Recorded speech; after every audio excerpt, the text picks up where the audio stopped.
parler pour le premier degré. Moi, je suis enseignante en CP, donc on redescend chez les tout petits. Et en fait, moi, je trie mes élèves depuis 2017 avec les évaluations nationales, et ce, dès la 3e semaine après la rentrée.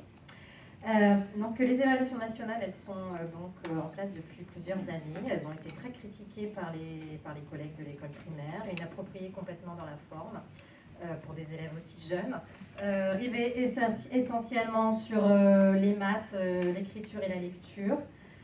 Et en fait, ces évaluations, elles nous permettent de classer les élèves en plusieurs groupes, donc des groupes fragiles, des groupes à besoin. On a de jolis graphiques, de belles recommandations et prescriptions sur ce qu'il faut faire pour résoudre toutes les difficultés constatées, mais absolument aucun moyen réel pour vraiment remédier aux difficultés qui sont mises en évidence. Ces évaluations sont le support à partir duquel on demande aux écoles de réfléchir à des solutions à l'interne, combler les lacunes des élèves et construire un projet d'école. La pression est mise sur les directeurs et les directrices, d'autant plus depuis le passage de la loi RIAC, qui vient renforcer en fait la responsabilité des directeurs et directrices pour aller vers un profil de type chef d'établissement qu'on ne connaissait pas nous jusque-là dans le premier degré. Donc le renforcement des pouvoirs sur la direction, il a un but, c'est d'assurer un meilleur pilotage des écoles. Donc on se dirige vers un pilotage des moyens par des évaluations qui donc n'ont pas de sens, puisque donc, la forme est plus que critiquable, et un conditionnement des moyens alloués aux écoles en fonction de ces évaluations. Donc ce qui veut dire que, en tant que professeur, la dérive, c'est qu'on va être à enseigner non plus pour construire les savoirs des élèves, mais en fait à enseigner pour construire des résultats d'élèves, de bons résultats d'élèves. Donc vous imaginez la perte totale de sens qu'on va mettre dans le métier, et on peut comprendre que maintenant il y a des enseignants qui ont envie de démissionner de plus en plus, et puis des enseignants en souffrance aussi de plus en plus. Ça on peut le voir dans les registres de santé et sécurité au travail, les fiches SST se multiplient. Si on accumule les évaluations nationales, la loi RIAC, la précarisation du métier avec donc des salaires qui ne sont pas énormes, la formation au rabais, on voit bien que tout ça, c'est des éléments qui installent petit à petit une politique ministérielle qui accentue les écarts entre les élèves, mais sans jamais donner les moyens réels de lutter contre les inégalités et de faire réussir tous les élèves.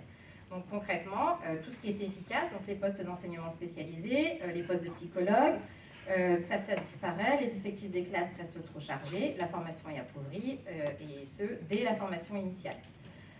Donc après avoir évalué les élèves en CP, en CE1, et maintenant en CM1, depuis cette année, on a rajouté une couche d'évaluation en CM1, il faudra donc désormais trier les élèves en CM2.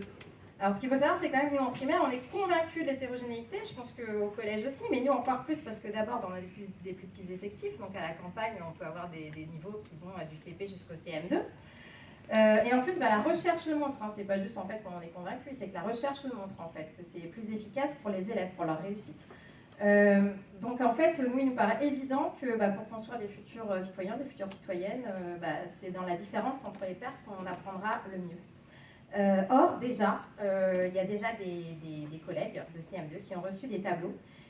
Des tableaux où on leur demande, donc c'est des tableaux qui ont été fournis par le collège de secteur, où on leur demande d'indiquer les niveaux de 1 à 4 des élèves en maths en français, d'indiquer les projets spécifiques des élèves, PPRE, PAP, de donner des informations sur la famille, sur le contexte social. Alors nous on se questionne, on se dit est-ce que c'est normal qu'il y ait des tableaux comme ça qui soient pondus, que ces informations circulent avec des données confidentielles, en dehors de toutes les règles RGPD. On se demande si les parents vont accepter que leurs enfants soient rangés dans des cases, et on se demande comment vont vivre les élèves le fait d'être stigmatisés dès la rentrée en 6e après avoir connu l'hétérogénéité en primaire. Donc voilà, et alors surtout, on se questionne, ça a été dit déjà avant, mais sur la place dans ce système pour les élèves les plus fragiles. Donc on pense à ceux qui ont des notifications à la maison du handicap, on pense à ceux qui ont des difficultés d'ordre social. Parce que donc on a un très beau projet aujourd'hui, qui est l'école inclusive, et qui veut donner sa place à chacun, à chacune. C'est une très belle idée, mais qui a été absolument gâchée par la mise en place des moyens, par la mise en place sans moyens. Dans notre département, pour vous donner un exemple, il manque près de 1000 places en établissement spécialisé pour accompagner les élèves. Donc où sont ces élèves? Ils sont en souffrance, dans les classes, privés de soins.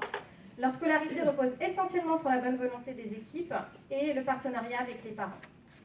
Dans notre département, il manque aussi beaucoup d'AESH. Et en même temps, on comprend, puisque c'est un métier qui est payé 900 €. Donc forcément, ça peine à attirer. Et c'est un métier difficile. Donc ça veut dire que les élèves n'ont pas leur AESH, que là encore, ils sont en souffrance, et que ce sont les équipes qui essayent de combler tant bien que mal les insuffisances. Donc dans notre département, il y a plein d'équipes pédagogiques qui sont révoltées que les élèves n'aient pas accès à leurs droits et épuisées de devoir pallier à tous ces manques. Donc on a multiplication des fiches SST, multiplication des courriers pour interpeller les supérieurs hiérarchiques, demande d'audience.